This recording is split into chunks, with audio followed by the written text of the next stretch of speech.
let's start with our next guest, Miss Minh.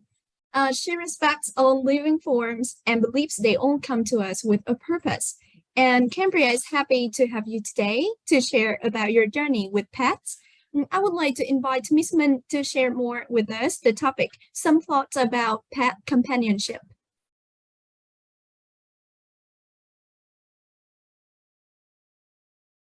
Hello, Miss Minh. Please unmute.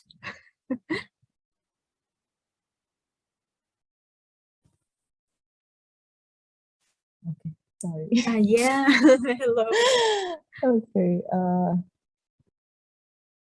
don't think I have the option to share screen for some reason. Okay, so if you need any support, Yeah, please. can you share this? Okay, I found it. All right.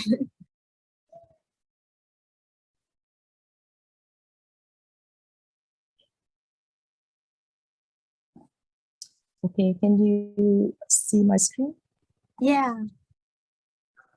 Okay, so thank you for inviting me to this talk.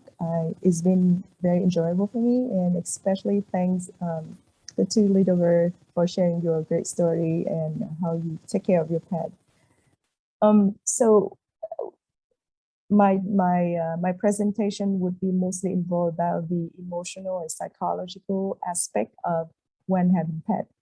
So numerous studies, including clinical trial, especially it's been skyrocketing during the last 10 years.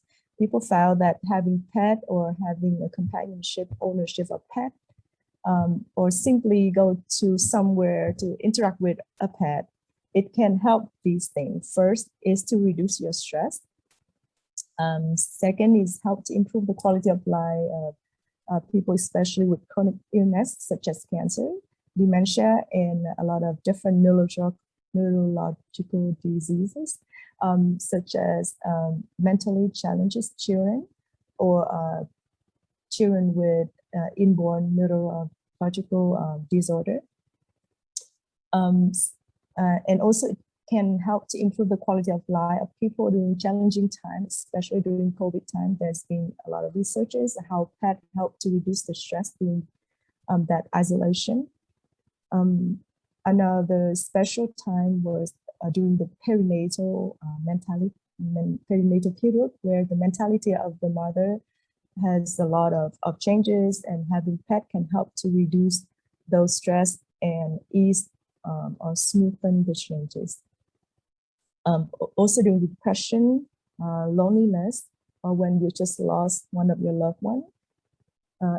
There's also been researches about students during exam period. They got really stressed out, and just 15 minutes to interact with a pet can help to reduce their stress and help them to achieve better during the exam. Or as you already know that people during old age, they cope with loneliness, and they can be a lot better when they are with a pet. And next is a model from a group of scientists in the United States, mostly in Virginia. They from different states in the US, and they came together to study how pet can help during the perinatal period of all the mothers. And they came up with this model that applicable for I think for a lot of cases. So I would like to show you here. So first, when you have a stress, you can call it a stressor, and then the interaction with pet or the ownership of pet can become a moderator of the stressors. When before it, the stress response system respond to the stress. So first, this is how the stress response system works.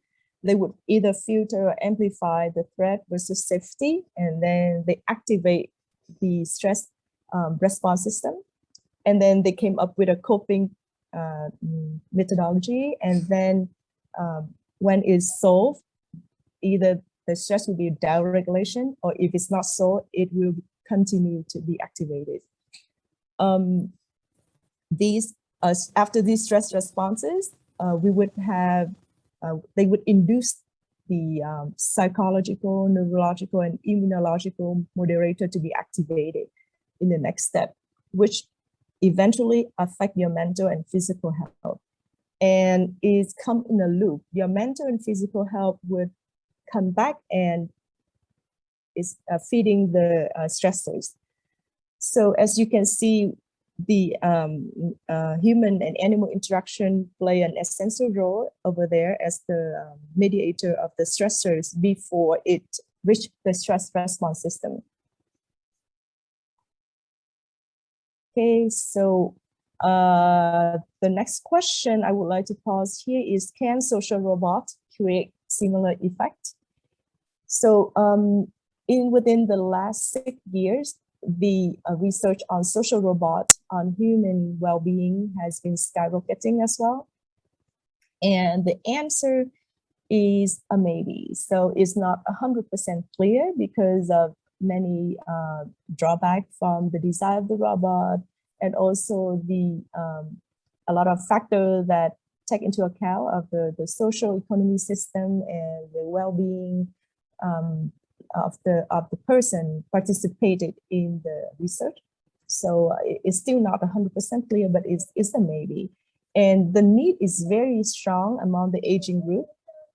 And there's another emerging group that show that they also need the help of social robot is the pediatric group.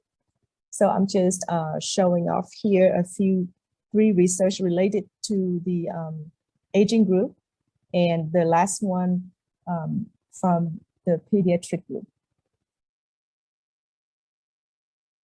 Now, the last question I would like to ask all of you is, why do pets come to your life?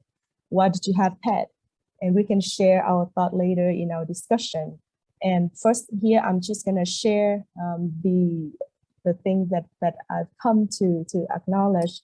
So first, it was to support us during our time of need, and is proven by many research in scientific paper that, you know, like people that have chronic illness, people have mental disorder, when they interact with pets, they really feel better and they become a better person. So these are why these pets are supporting us during our time of need. The second part that maybe you already thought about already is that they come to teach us something new about love. So the love for ourselves and for others, like when you have a pet, you become more responsible, right? And when you are, for example, you are not having a lot of friends, and friends seem to stay away from you, and when you come back to your pet, you know your self-worth. You know that you can make friends. You know you can have a friend who's going to be always there. You're not going to be isolated. So that view, the confidence, the friendship, the courage, the self-worthiness in you. Or our pets is there to teach us about protection, like the little bird that our friend Me and Ding presented earlier. They're really tiny, they're really cute, and they need the protection. So when they take care of the pet, they learn how to protect others and as well to protect themselves. And often we forgive all the mess that our pet created in our house, or in how they make us feel a little bit ashamed when they do their things outside in the public. So yes, so that's when we learn about forgiveness and acceptance of how they are, and that that's just our pet and we're gonna love them anyway. So that's my sharing, and I'm looking forward to having more thought and sharing from you with this question: why do pets come to your life?